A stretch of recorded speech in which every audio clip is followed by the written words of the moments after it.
કાકરાપાર જમણા કાંઠા નહેરને 90 દિવસ માટે બંધ રાખવાના કરેલા નિર્ણયને આખરે ખેડૂતોએ સમર્થન આપ્યું છે.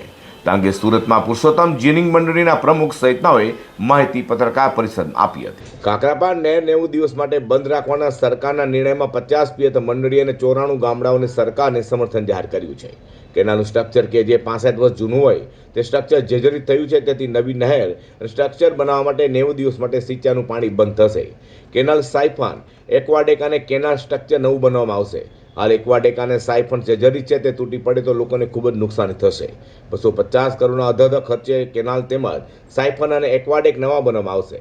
આ 90 દિવસ પાણી બંધ રહેવાથી ઉનાળુ ડાંગર પર કોઈ જ અસર થશે નહીં. આ સમયમાં ગામડાઓમાંથી જે નદી, કૂવા, તળાવ તે ભરીને પણ ખેતી થઈ શકે તેમ છે. ડાંગરની જગ્યા પર આ સમયમાં અન્ય પાક પણ લઈ શકાય છે. સાયફન તેમજ કેનાલ રિપેરિંગ માટે હજુ નોટિફિકેશન જાહેર કરાયું નથી. આ કામગીરીના કારણે ડાંગરના પાકમાં 10% ઓછું થશે તેવું આગેવાનોએ જણાવ્યું હતું.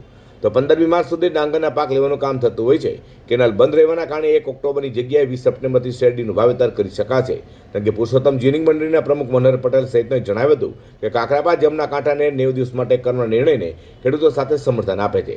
65 વર્ષ જૂના કેનાલના સ્ટ્રક્ચર ક્યારે તૂટી પડે તેવી સંભાવના છે, એટલે તેને તાકીદે રિપેર કરવાની જરૂર છે. મારું નામ મનહરભાઈ પટેલ, હું પુરુષોત્તમ ફાર્મર્સના ચેરમેન તરીકે સેવા આપું છું.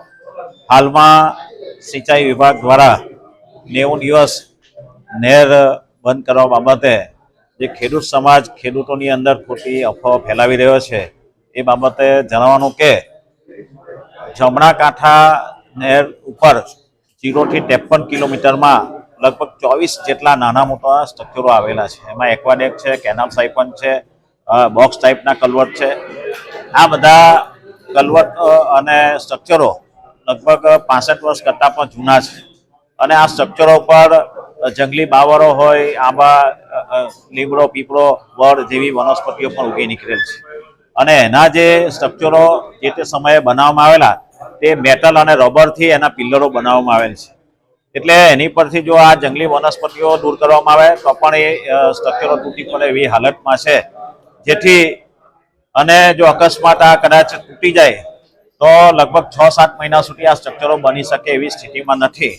એટલે સરકાર અને ખેડૂત આગેવાનો ભેગા મળી કે ભાઈ આ સ્ટ્રક્ચરોને કઈ રીતે બનાવવા અને કેટલા સમય ઓછા સમયમાં બને એ બાબતે ખૂબ જ ધીર ગંભીરતાથી ચર્ચા વિચારણા કરી અને ખેડૂતના હિતમાં જે સરકારે નિર્ણય લીધો છે કે ભાઈ 90 દિવસ નહેર બંધ રાખી અને ખેડૂતોના છેવાડાના સુધી લગભગ 42 ક્યુસેક પાણી દોડાવવાની જે સરકારની વાત છે, એને અમે બધા સહકારી આગેવાનો, પિયત મંત્રીના આગેવાનો, કોટન મંત્રીના અને સુગર ફેક્ટરીના ચેરમેનો પણ એને સમર્થન કરી રહ્યા છે. સુરત કાકરાપાર જમણા કાંઠાને 90 દિવસ સુધી બંધ કરવાનો મામલો ખેડૂતે સરકારના નિર્ણયનું સમર્થન કર્યું છે.